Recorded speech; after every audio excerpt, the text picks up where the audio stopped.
social media has certainly strayed far from its roots of keeping you connected with your loved ones, it has sprung up plenty of new opportunities for niche communities and new content styles. One such style? Counterpoint content. What is counterpoint content? It's a fair question given the phrase itself is something we just made up, but once we explain it, you'll no doubt recognize the content style, especially if you've spent any time on TikTok. Counterpoint content is a style of content meant to directly refute or address other creators, often with references to that creator or even bits of that creator's content in the new content. While people have been arguing online seemingly since the dawn of electronic communication, counterpoint content is more specifically about using somebody else's content in public to build your audience and share your views. It's not necessarily meant to elicit a reaction from the original creator, though if it does, then it becomes the gift that keeps on giving. It's kind of like a courtroom. Lawyers are trying their case in public, but they are doing it in order to convince the jury or a judge, not the other lawyer. Counterpoint content is less about arguing with the creator and more about using them as a springboard for your own content. As you can probably guess, a lot of counterpoint content nowadays is political, but it doesn't have to be. There are also people who utilize counterpoint content for comedy, or to discuss science, or history, or just about any other topic you can think of. The origin of counterpoint content. Again, arguing online or duking it out in the comments is far from new.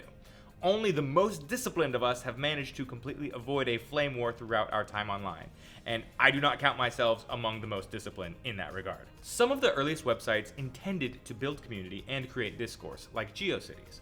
Those platforms, which allowed users to build their own web pages, eventually led to places like Reddit, which became one of the most popular platforms that allowed users to not only comment in threads publicly, but to also be upvoted or downvoted based on their comments. These activities, among others, helped users accrue status on the platform for their contributions. Fast forward a few years, and a YouTube trend known as response videos started to take hold. Here, users would upload their own videos on their own channels in direct response to another creator's content.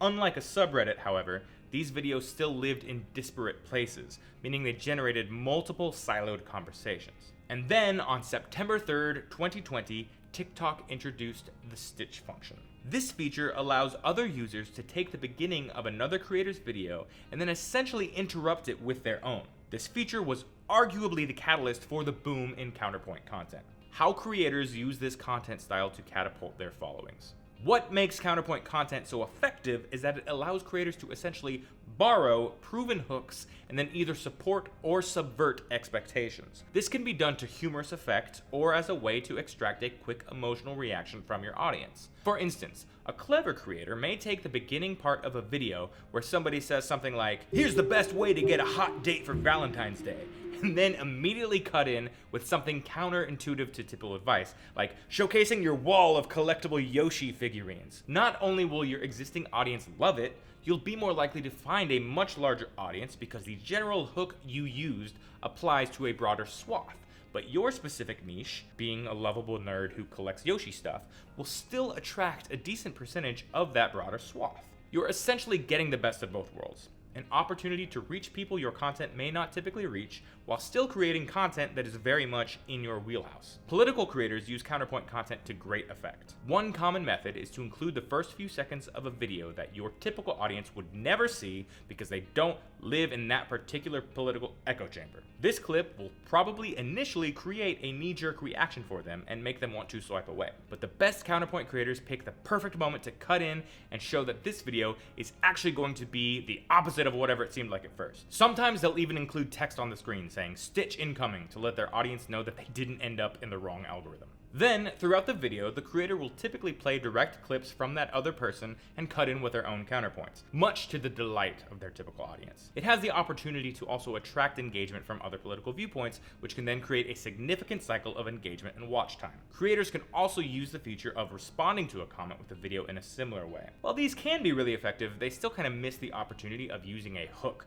from a different creator. One of the things about this style of content that can be beneficial is it allows your audience to feel like they're still getting what they signed up for when they followed you, but also being exposed to other viewpoints. So it's not quite an echo chamber, but it's certainly still done in a way that satisfies the audience's desire to be affirmed in their beliefs. Using counterpoint content to combat misinformation and AI scams. Unfortunately, social media misinformation has only been on the rise, and with the advent of generative AI, it's never been easier to mislead and scam people. But that also presents the perfect opportunity for experts in their fields to utilize counterpoint content. An article in Rolling Stone recently pointed out a troubling trend of AI-generated avatars claiming to be doctors and experts to sell bogus products. One creator who integrates counterpoint content in their feed really well is Javon Ford, a cosmetic chemist who often debunks different claims around health and wellness while also promoting products he personally trusts. Ford tells Rolling Stone that his primary concern isn't necessarily AI replacing creators for good content, it's companies using AI to lie to consumers. My issue is that they're not disclosing the AI in these ads, or they're just blatantly lying, Ford tells Rolling Stone.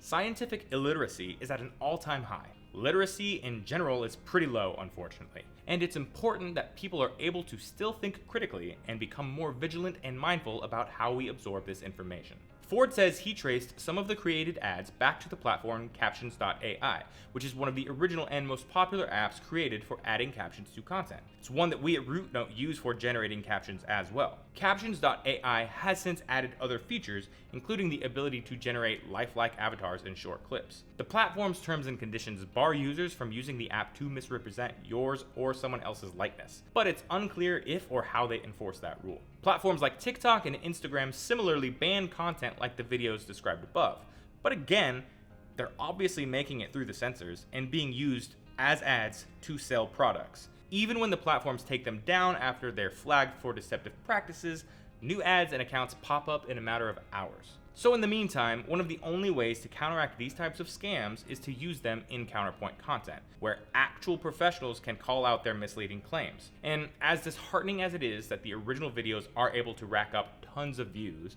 it creates an opportunity for creators with the skills to create compelling counterpoint content to break through the noise and generate awareness around this type of misleading content.